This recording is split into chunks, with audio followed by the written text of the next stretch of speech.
What's crack-lackin' challengers? I'm your host, James Moreland. Welcome back to a brand new video, and in today's video, as you can read from the title, I'm talking about downsizing my aquariums. This is kind of an unfortunate topic, but I feel like if you look at it from a different angle, it can be really amazing and really exciting for what the future of my aquariums are gonna be, and maybe you can take some advice from this video and maybe implement them in your own aquariums or your own fish room. Let's get started. So in my last video, when I made my comeback video, I kind of mentioned that I'm gonna start taking it back a little bit with my aquariums. When my fish room was first set up, originally I think I had about 10 to like 12 aquariums, which is like completely crazy, and all of them we had different types of fish, different setups, and I eventually downsized a little bit, got rid of some, and moved some other fish around, and I'm kind of left with about 7 aquariums. So a lot of my aquariums that I have tend to be understocked, which means that I don't have as many fish as I could have in an aquarium. So in my 90-gallon, I probably have about 20 fish, when in reality this aquarium could probably hold upwards of like 40, 50. I mean, the filter I have on this aquarium is also really good. And then these smaller tanks, I usually have just like 1 fish and a couple of shrimp. So these aquariums can definitely be holding more fish, especially if I were to keep up with maintenance and doing other things like that. So yeah, that's just been a common theme with all my aquariums that I have. Now, the unfortunate thing is, when I have so many aquariums, it's really hard to take good care of them and to scape them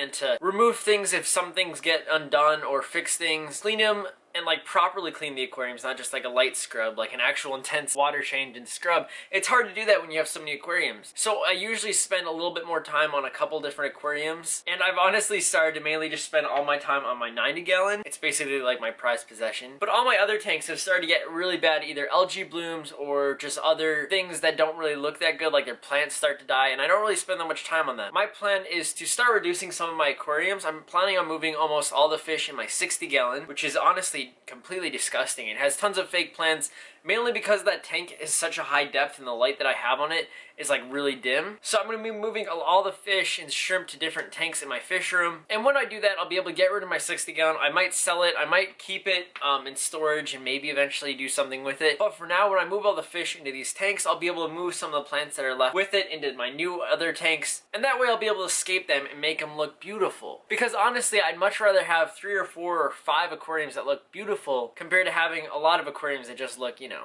like meh. We're going for that A1 tier. So in the next few videos, you will be seeing me start demolishing some of these aquariums. These 3 aquariums, also I'm moving the fish room around. I'm trying to like position it in like a real cool position in the fish room. I'll be making a video on that eventually, like a fish room tour. But let me show you what I kind of mean. Okay, so this is the corner of my fish room. Here's my 90-gallon, here are my 2 10-gallons. My 150-gallon used to be on this wall, but you guys remember when I had to get rid of it because it started leaking. But now I decided to move the 10-gallons that were over next to my saltwater over here, and then I also decided to move my 20-gallon. My 20-gallon used to be on that side of the 60-gallon, but now it's moved over here. There's no tank underneath it. It is kind of blank down here. I don't know if I'll put storage or something down there, but I have this tank. So my plan is to completely remove everything. And when I say everything, I mean literally all the things from the bottom of the aquarium. I'm obviously going to keep all the baby guppies, which are adorable. You guys will see a video about that on Thursday. But we're going to get rid of all the rocks, all the stone, all the fake plants, all the algae, all these disgusting things. I already replaced 2 of the filter pads. I've been doing them slowly because I don't want to remove all of them at once to keep the beneficial bacteria in there. But I'll be changing that up, cleaning them out, and then I'm just going to leave it barren for a couple of days, maybe like a week or 2. Then I'm going to move some shrimp in and decorate it more, and then I'm going to completely rescape it.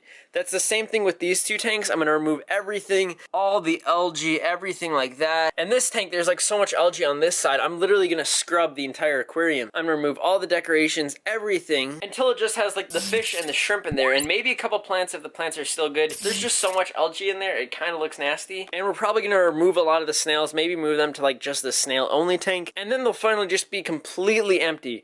We'll remap the filtration, the heaters, and everything else like that. And then my most exciting part about all of this, it's the fact that I get to rescape all the aquariums with all these different pieces of driftwood and cholla wood, and the fact that I get to put some new plants in there, and the fact that I get to do new rocks and new stones, and I'll be able to make them look beautiful. And then I feel like it's just gonna look so much better, not only for myself, but also I feel like my fish will enjoy it. It'll be a healthier environment for them. They won't have to worry about all the algae, all the nastiness, even though I'm sure the shrimp love the algae because so many microorganisms can get stuck in there and other things for them to eat. But you guys might see how big this piece of driftwood is. I got this. This used to be in my 150-gallon aquarium, and it would suit that big tank, but in these small tanks, what I'm planning on doing, you might see this is dried super glue that I used to use to adhere moss to. But what I'm planning on doing, I'll probably put that big piece in the 20-gallon in a corner or something, but I'll have a little bit of it out of the water, and I might be able to get some land mosses or something, put them in some of these nooks and crannies, and then it'll look really cool having it stick out of the water. I have some pretty big plans for this 20-gallon. So far, I have all these little baby fry, and I'll be talking about those guys in the next video like I was saying. But I'm just thinking, if this is like a huge shrimp heaven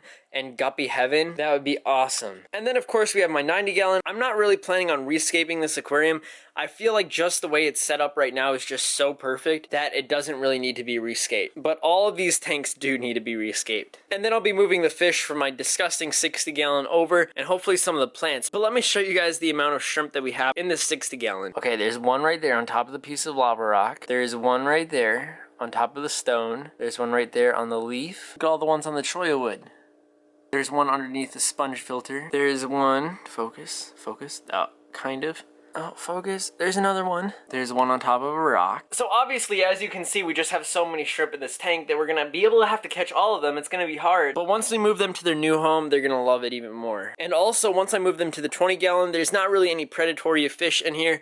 All the guppies are too small to be able to bite them right now, and I'll be putting a lot of hiding spots in this tank eventually. But that's gonna be it for the video. Make sure you guys check out wildpetsupply.com right now if you guys want to get some brand new stuff for your aquarium. It's being launched publicly on November 8th, 2019, so you guys can check it out then. If it's not live yet, sign up for the email list and you guys will be able to get amazing products not only for your fish, but also if you have a dog, a cat, a reptile, a small pet, I don't know, just a whole list of animals. Also hit the subscribe button because I have a brand new schedule. We're gonna have videos on Monday that are going to be a little shorter, kind of like this video. On Thursdays, we're going to have bigger videos, and then hopefully Saturdays, we will be doing live streams. So that's like 3 pieces of content a week. Nice. Alright guys, I love you so much. I will catch you all on the flippity flop. See you all later.